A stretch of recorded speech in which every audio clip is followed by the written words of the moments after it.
at all.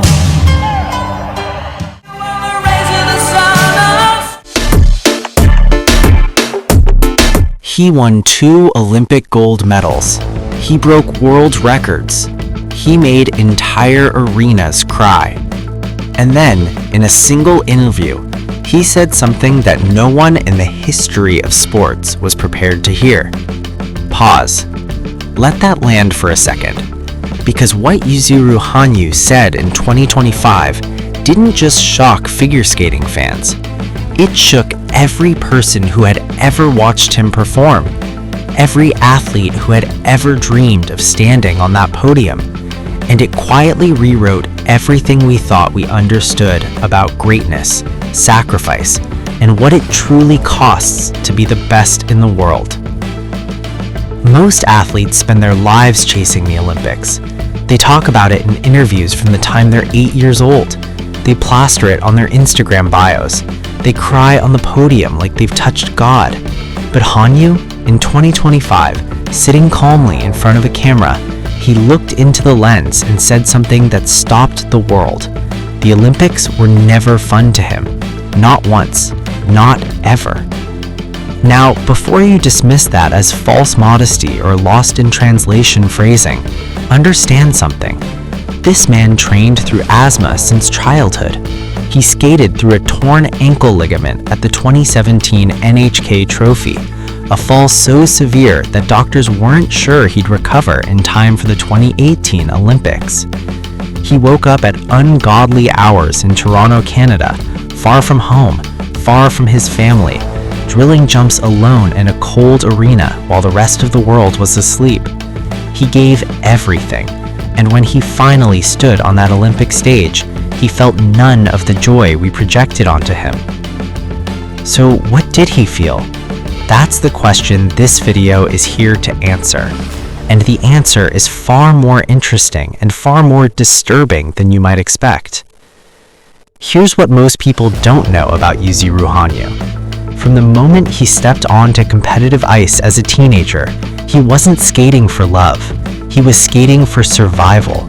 Psychological, emotional, almost existential survival. His city, Sendai, was devastated by the 2011 Tohoku earthquake and tsunami. He lost his home rink. He trained in evacuation centers. And at 16 years old, he made a silent vow. He would win, not because it would be fun, but because winning was the only way to honor what he and his community had suffered. That's the origin story. That's the foundation. And once you understand that, his words in 2025 don't sound shocking anymore. They sound like the most honest thing any elite athlete has ever said out loud.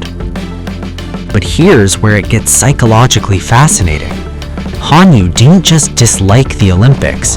He revealed that competition, by its very nature, put him in a mental space that was closer to warfare than sport.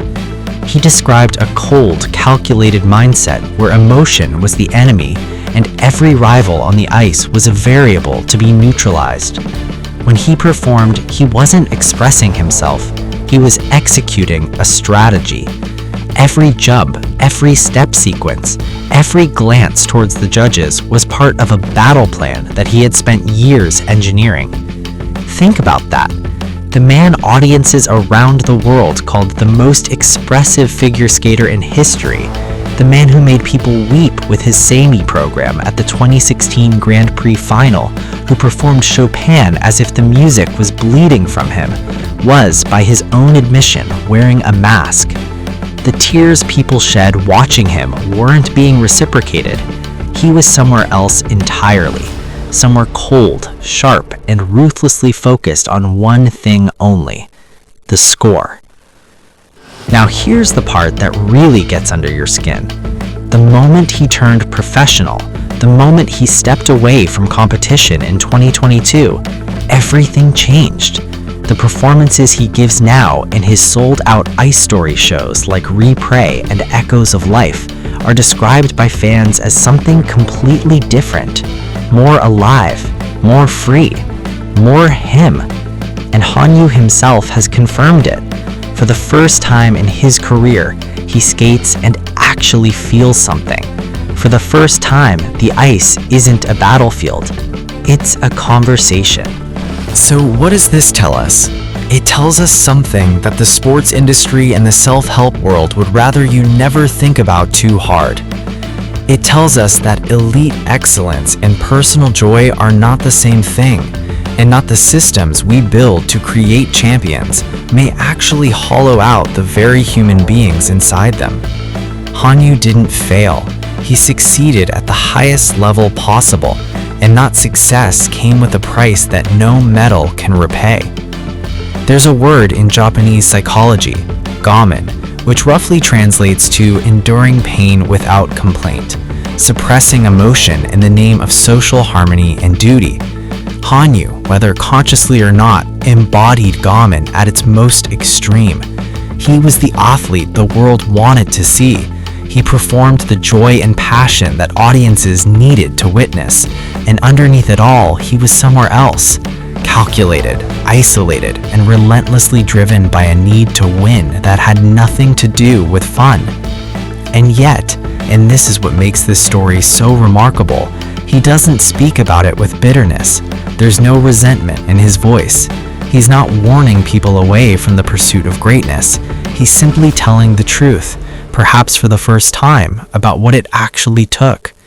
The Olympics were never fun to him, and he won them anyway, twice, and then came back to compete a third time, attempting a jump no man had ever landed in official competition, the quad axel, knowing he would probably fail, knowing it might be his last chance, and choosing to try anyway. Because here's what Hanyu understood that most people don't. Discipline doesn't require passion.